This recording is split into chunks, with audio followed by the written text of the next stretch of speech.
नमस्ते, मैं हूं उत्पल चौधरी और बात होगी आपके निवेश से जुड़ी हुई खबरों पे। सबसे पहले इस डिस्क्लेमर को जरूर पढ़ लीजिएगा। आज शुरुआत करेंगे गोल्ड सिल्वर की खबर को लेकर।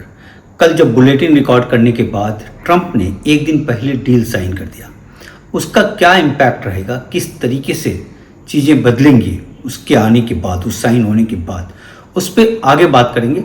पहले बात करेंगे कि गोल्ड और सिल्वर पे जो दबाव पड़ा है, जो फेड चिप ने जो एक आउटलुक दिया, उसका जो असर पड़ने लगा है और मार्केट में काफ़ी ज़बरदस्त तनाव देखा जा रहा है गोल्ड और सिल्वर दोनों के बाज़ार में। अब ये टिकेगा या नहीं टिकेगा, उस पर तमाम आगे चर्चा करेंगे, लेकिन फ़िलहाल दबाव काफ़ी ज़बरदस्त है क्योंकि उन्होंने एक सोच दिया है। अब वो जो सोच है वो हकीकत बनेगा या नहीं बनेगा, क्योंकि सिर्फ बोल देने से कुछ नहीं होता, उसके लिए जो बाकी इकोनॉमिक सिचुएशन है वो उसको सपोर्ट कर पाएगा या नहीं करेगा। ये सब तमाम मुद्दों पे चर्चा करेंगे।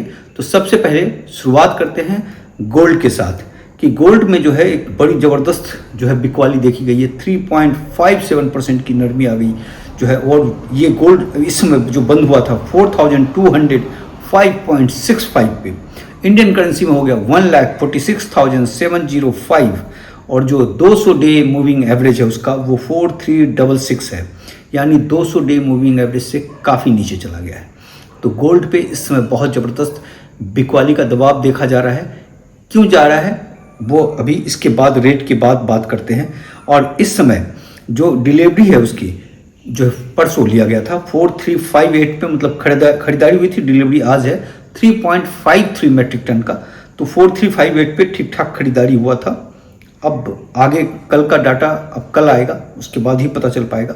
और टोटल इस मंथ में 113 मेट्रिक टन की खरीदारी हुई है, यानी खरीदारी कोई खास नहीं हुआ है इस महीने में।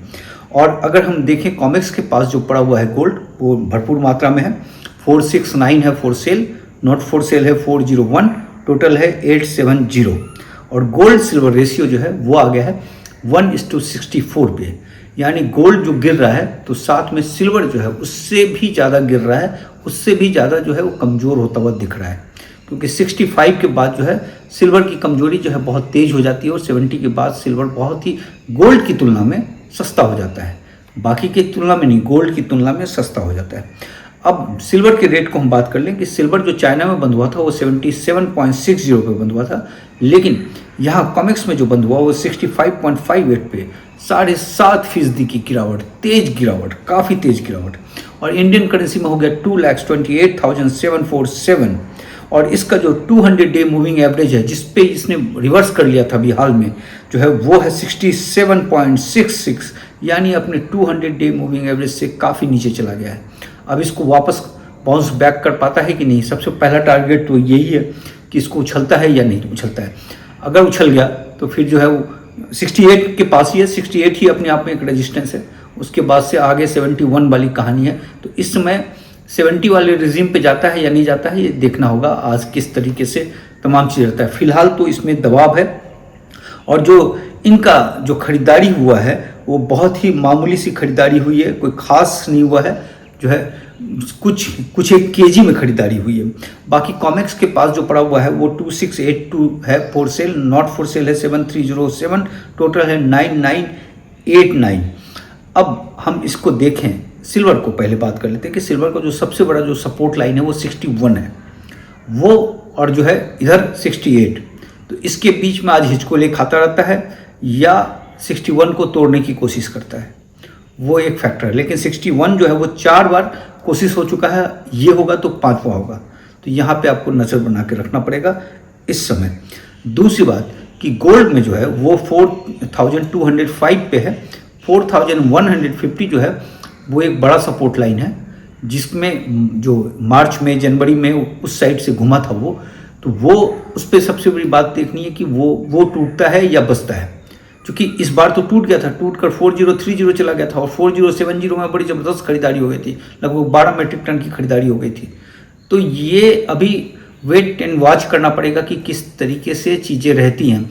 और अगर तेज़ दबाव पड़ा तो गोल्ड के लिए जो 3900 वाला जो फिबोनाची वाला जो मामला है वो ओपन है, अगर गोल्ड में बहुत ज़्यादा प्रेशर रहा, गोल्ड में ज़्यादा प्रेशर है सिल्वर की तुलना में, और गोल्ड के कंपेयर में सिल्वर भी गिर रहा है, तो इसमें 3900 वाला रिजीम खुल सकता है अगर ज़्यादा प्रेशर पड़ा तो। ये कहना मुश्किल है, 100% कुछ भी नहीं कहा जा सकता, चूँकि जिस तरीके से अब वहाँ का मार्केट किस तरीके से रिएक्ट करता है। इस समय जो चीज़ हो रहा है कि वाज साहब जो आए, फेड चीफ आए, और उन्होंने जो एक चीज़ कहा कि किस तरीके से, एक तो इन्फ्लेशन 2% का पहले टारगेट रखा हुआ था पावेल, इनके बातचीत से लगा कि इन्फ्लेशन को थोड़ा बढ़ा देंगे, चूँकि वो अचीव नहीं हो रहा था पिछले 5 साल से, तो 2.9 कर देंगे, 2.9 कर देंगे, और साथ में इन्होंने जो है रेट को हाइक करने की बात कही। तो इस तरीके से जो है वो रेट जब हाइक होगा तो वो तमाम चीज़ों के लिए नुकसानदायक हो जाएगा, डॉलर के लिए मजबूत हो जाएगा, बॉन्ड के लिए मजबूत हो जाएगा, और गोल्ड सिल्वर के लिए कमजोरी हो जाएगा, जो कि उसके बातों से हुआ। अब करेंगे वो आगे, वो अलग बात है, करने के लिए तमाम जो कारक है वो भी एक्टिव होना चाहिए, जिस पर बाद में बात करते हैं। लेकिन इसका ये असर हो गया कि डॉलर इंडेक्स जो है वो 100.81 पे चला गया 0.72% की तेजी के साथ, और एक साल के जो है मैक्सिमम इस पे पहुंचा हुआ है। एक साल में सबसे इस समय ऊंचाई पे है डॉलर इंडेक्स, और अब एक साल में देखें तो 2.13% की बढ़ोतरी हुई है, जबकि बीच में बड़ा ज़बरदस्त गिरावट हुआ था, 95.55 पे चला गया था एक समय, वहाँ से इसने रिवर्स मारा है। तो और डॉलर इंडेक्स जितना मजबूत होगा उतना गोल्ड सिल्वर के लिए नुकसानदायक होगा। दूसरा, जो 2 साल का बॉन्ड है, 2 साल का जो बॉन्ड है वो उछल के अभी 2.20 के आसपास है, और ये सबसे ज़्यादा नुकसान कर रहा है, क्योंकि तात्कालिक पैसा जो है गोल्ड सिल्वर से निकलकर 2 साल के बॉन्ड पे लग जा रहा है। लेकिन यहीं पे एक पॉजिटिव चीज़ रिफ्लेक्ट हो रहा है कि 2 साल का बॉन्ड तो भाग रहा है, लेकिन 10 साल का बॉन्ड और 30 साल का बॉन्ड नहीं भाग रहा है। यानी मार्केट जो है वो अभी शॉर्ट टर्म के लिए अपना पैसा वहाँ पे पार्क कर रही है, यानी लॉन्ग टर्म पे उसको वहाँ के इकोनॉमी पे इस वक्त भरोसा नहीं है। अगर उस पर भरोसा रहता कि आगे 10 साल में भी अमेरिका की इकोनॉमी बहुत शानदार रहेगा, तो 10 साल का बॉन्ड का बाजार सबसे तेज भागना चाहिए था, क्योंकि वो सबसे ज़्यादा पैसा वहीं पार्क होता है। लेकिन वो नहीं हुआ, वो 2 साल का है। तो ये तमाम चीज़ों में जो मार्केट में जो कन्फ्यूजन दिख रहा है, इस समय जो चीज़ मिल रहा है उसको मार्केट अवेल कर रहा है, उसके कारण गोल्ड सिल्वर में प्रेशर है। लेकिन आने वाले समय में मार्केट पे उस तरीके से भरोसा नहीं है, जो कि ये चीज़ बता रहा है, जो इस चीज़ से रिफ्लेक्ट हो रहा है कि गोल्ड सिल्वर पे जो दबाव है वो अभी तात्कालिक रहेगा। अब ये तात्कालिक 1 महीने का रहेगा कि कितने दिनों का रहेगा ये कहना बड़ा मुश्किल है। देखिए, गोल्ड सिल्वर का जो भी बुल मार्केट है वो खत्म नहीं हुआ है। 1975 में गोल्ड जो है वो 50% के आसपास गिर गया था, और उसके बाद से फिर बाउंस बैक किया था, और 2400% जो है उसने 9 साल के अंदर उसने राइज दिया था। तो इसमें है कि कोई बुल मार्केट खत्म नहीं हुआ है, लेकिन इस समय प्रेशर जोन है, बुल मार्केट के अंदर ज़बरदस्त प्रेशर जोन है, चूँकि कर्ज कोई खत्म नहीं होने वाला है अमेरिका का, फेड चीफ खत्म नहीं कर देंगे। इन्फ्लेशन उन्होंने अपना टारगेट बढ़ाया है 2 से 2.9, यानी इन्फ्लेशन खत्म नहीं हो रहा है, इस बात का ध्यान रखिएगा। 4.2 से हो सकता है कि कम हो जाए, क्योंकि तेल सस्ता हो गया, तमाम चीज़ हो गया, उसके कारण कम हो जाएगा। लेकिन उसमें ये नहीं है कि जो है वो कम हो जाएगा, 2% के आसपास आ जाएगा, वो नहीं होने वाला है। दूसरी बात कि सेंट्रल बैंक गोल्ड की खरीदारी कर रहा है और करेगा, जैसा कि एक सर्वे कल के वीडियो में हमने बताया था कि उनके तरफ से आ रहा है कि जो है हम लोग गोल्ड को बढ़ाएंगे, तो उसकी खरीदारी चलती रहेगी। फेड का जो रुख है इस समय जो डॉलर को मजबूत कर देगा, लेकिन जब वो हकीकत में आएगा, अभी सिर्फ बातों पे है, जब हकीकत में वो काम करने के लिए आएंगे तो उनको ये तमाम चैलेंज, जो कर्ज है, तमाम चीज़ है, ये उनको फेस करना पड़ेगा। तो उसको किस तरीके से करते हैं वो एक रहेगा सबसे बड़ी बात। दूसरी बात कि गोल्ड का बुल मार्केट कब खत्म हो जाता है, जब लंबे समय के लिए इंटरेस्ट रेट को आप हाई करके रखते हैं। तो इंटरेस्ट रेट को, जैसा कि उस समय 1980 में आकर जो है उसके वॉलकर जो फेड चीफ थे उसने आकर पूरा हाई कर दिया था और कई सालों तक हाई किया, तो जिसके कारण गोल्ड जो है वो 20 साल तक बढ़ा ही नहीं था, मतलब कम हो गया था। बढ़ा क्या था, कम हो गया था, 850 से गिर कर $250 के आसपास आ गया था 20 साल में। तो ये चीज़ तो हो नहीं सकता, क्योंकि उसका उस समय की इकॉनमी कुछ और था, इस समय बहुत कर्ज पे दबा हुआ है। तो इस चीज़ को आप बहुत लंबे समय तक नहीं रख सकते। अगर लंबे समय तक रख दिया तो गोल्ड सिल्वर के लिए बिल्कुल जो है नुकसानदायक हो जाएगा, हेवी नुकसानदायक हो जाएगा, जो संभव नहीं है, जो इकोनॉमिक सिचुएशन है। दूसरा, इन्फ्लेशन को कंट्रोल करना वो उसके बस में है नहीं, वो मुश्किल है। लिक्विडिटी, जो बात कही जा रही है कि लिक्विड मनी को खींच लिया जाएगा, जो इनका प्लान है कि जो है पहले जो है वो अपना ट्रेजरी बेचेंगे और उस तरह से लिक्विड मनी को खींचेंगे। तो लिक्विड मनी को खींचेंगे तो फिर गोल्ड सिल्वर के लिए नुकसान हो जाएगा। जो वो भी पॉसिबल नहीं है। और ऐसा देखा गया है, जो जितने भी फेड चीफ सब आते हैं वो शुरुआत में डायलॉग देते हैं, बाद में नोट प्रिंट करते हैं। तो ये भी यही काम अगर केविन वॉश भी किया तो फिर गोल्ड सिल्वर के लिए मजबूती हो जाएगी। इसलिए वेट एंड वॉच पे है इस समय, उसमें देखना होगा कि आगे उसका रुख किस तरीके का रहता है। साथ में अमेरिका में जो एक चीज़ और उभर रहा है, इन्फ्लेशन और तमाम चीज़, प्राइवेट क्रेडिट सिस्टम बहुत बुरी तरीके से फंस चुका है। वहाँ पे लोग पैसे निकाले जा रहे हैं और वो पैसा दे नहीं पा रहा है। और दूसरी बात की पैसा का इनफ्लो आ नहीं रहा है। ये जो प्राइवेट क्रेडिट सिस्टम है ये पूरे कैश फ्लो पे चलता है कि कैश आया, लगाया, फिर वापस किया, ये तो वो सिस्टम टूट गया है और बड़ा एक्सपोजर है इसका। तो ये भी एक खतरे की घंटी वहाँ पे बजता हुआ दिख रहा है। अब बात करते हैं जो ट्रंप और ईरान के बीच जो डील हुआ, उस डील को देखने के बाद तो ऐसा लगा कि एक दिन पहले ही कर दिया, उसने करना था आज, कल ही साइन कर दिया। अब इस चीज़ को इससे इस तरीके से समझिए कि ट्रंप की बेचैनी थी कि ट्रंप इस लड़ाई से बिल्कुल जो है हटना चाह रहा है और उसको लेकर उस पर काफ़ी ज़बरदस्त क्रिटिसाइज भी हो रहा है कि आपने ईरान के साथ पूरी तरीके से घुटने टेक दिए। और साथ में ईरान के जो सुप्रीम लीडर है खामेनी साहब का भी जो बयान आया है कि मजबूरी और दबाव में इसने समझौता किया है।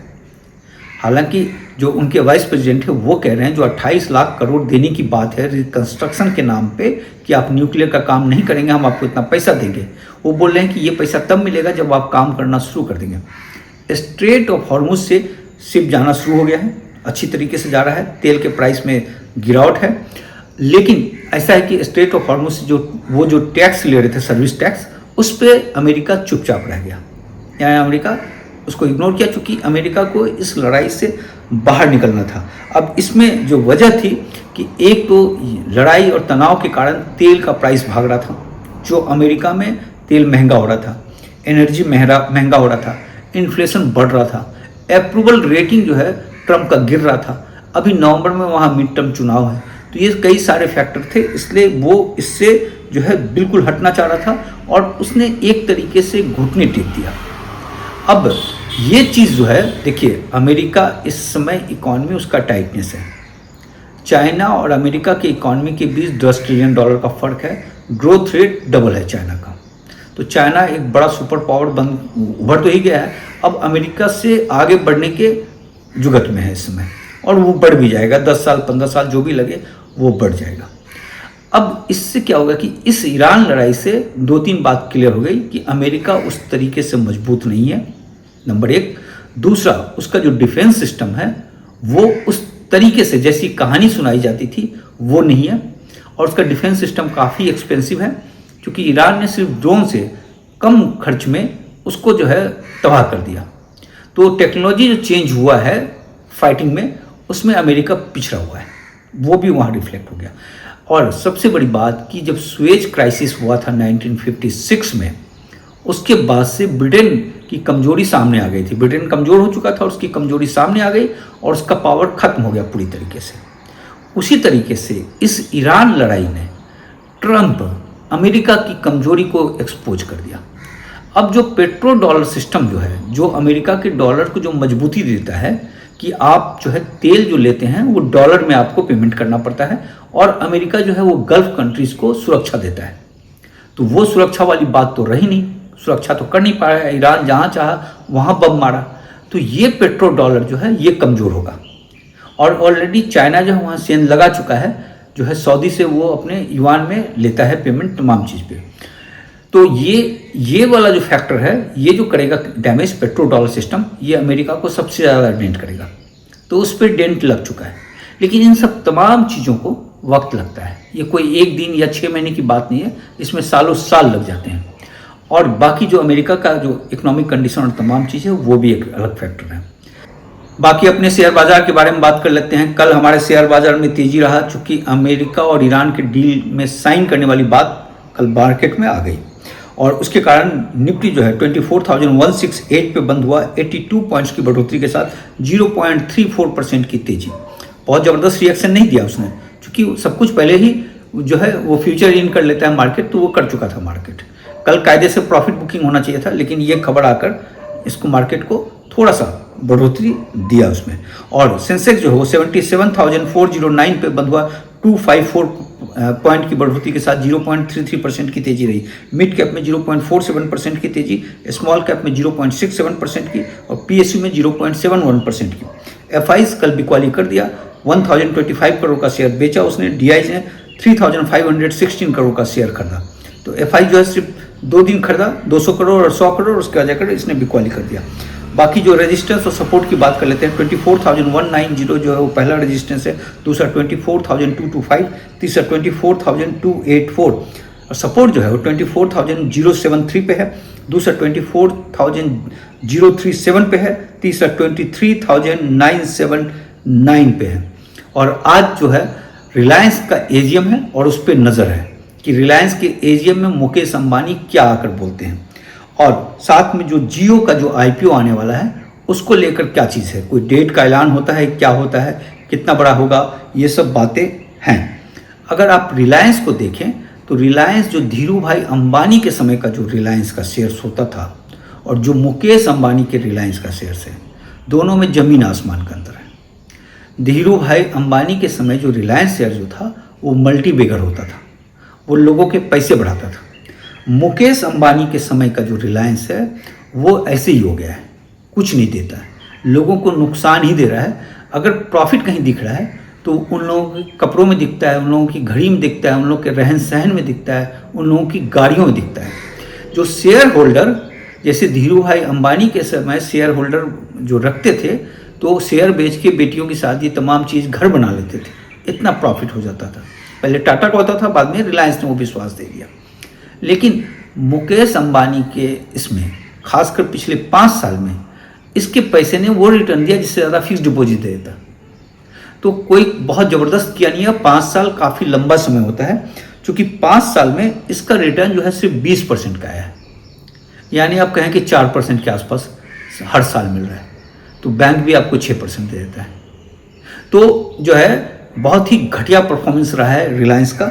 और दूसरी बात कि 6 महीने में तो उसने 14% नीचे गिरा है, 1 साल में 7% नीचे गिरा है। तो 14 साल में तो चलिए ये क्या कहते हैं 6 मंथ वाली बात तो हटा दीजिए, लेकिन जो सबसे बड़ी बात है कि 5 साल में सिर्फ 20% का रिटर्न, जो कि इस चीज़ में बता रहा है कि रिलायंस का वो जादू रहा नहीं। अब इसमें है कि भाई 20 साल में भागेगा या 30 साल में भागेगा, तो ये चीज़ ऐसा कुछ नहीं है। तो नाम बड़े दर्शन छोटे रिलायंस के साथ ये कहा जा सकता है। हो सकता है कि आज एजीएम के बाद जो है इसमें तेज़ी आ जाए, तमाम चीज़ आ जाए, लेकिन इसमें वही होता है कि ये शेयर जो है अब होता है कि 250 और 20 डीएमए के नीचे अगर मिलता है तब आदमी को सोचना चाहिए अपने सेबी रजिस्टर्ड एनालिस्ट से पूछने के बाद जो है। और इसमें जो लंबे समय में ऐसा कुछ रिटर्न इसमें दिख नहीं रहा है, ये यहाँ से प्रतीत होता हुआ नज़र आ रहा है इस शेयर्स के साथ। बाकी म्यूचुअल फंड जो है वो पीएसयू बैंक में जो है अपना एक्सपोजर 8 मंथ का लो कर दिया है। देखिए पीएसयू बैंक भी जो है ना वो आपका मनी जो है खींचने वाला एक तरह का है। जितने भी पीएसयू हैं, जो भी कंपनियां हैं, 2-4 को छोड़ दीजिए आप, जो है अगर डिफेंस विफेंस मान लीजिए थोड़ा बहुत कर जाता है, वो भी कहाँ पे आपने खरीदा था उस पर, अदरवाइज जो है इसमें वो बात आती नहीं है, वो थ्रिल रहता नहीं है। क्योंकि इसमें जो चीज़ें होती हैं कि देखिए गवर्नमेंट की कंपनी है, आराम से चलता है, उतना कोई ध्यान दे, शेयर धारक को क्या मिले ना मिले ऐसी कोई सोच होती भी नहीं है। तो उसमें से एकाध कोई एक्सेप्शन मिल जाते हैं, बैंक में भी एक्सेप्शन है, बाकी जगह भी एक्सेप्शन है, लेकिन कुछ खास रहता नहीं है। ये आपके पैसे को जो है ना उसमें आपको लगता है कि एक स्थिरता है, बस स्थिरता ही रह जाती है, कोई ग्रोथ जो है बहुत भयानक ढंग से होता हुआ दिखता नहीं है इसमें। बाकी नेट डायरेक्ट टैक्स जो है वो ज़बरदस्त बढ़ोतरी हुई है, 14.6% की बढ़ोतरी देखी गई है, यानी सरकार के पास पैसे ठीक ठाक आए हैं। और इतनी बात है आज, कल मिलते हैं। प्लीज़ चैनल को लाइक और सब्सक्राइब जरूर कीजिए।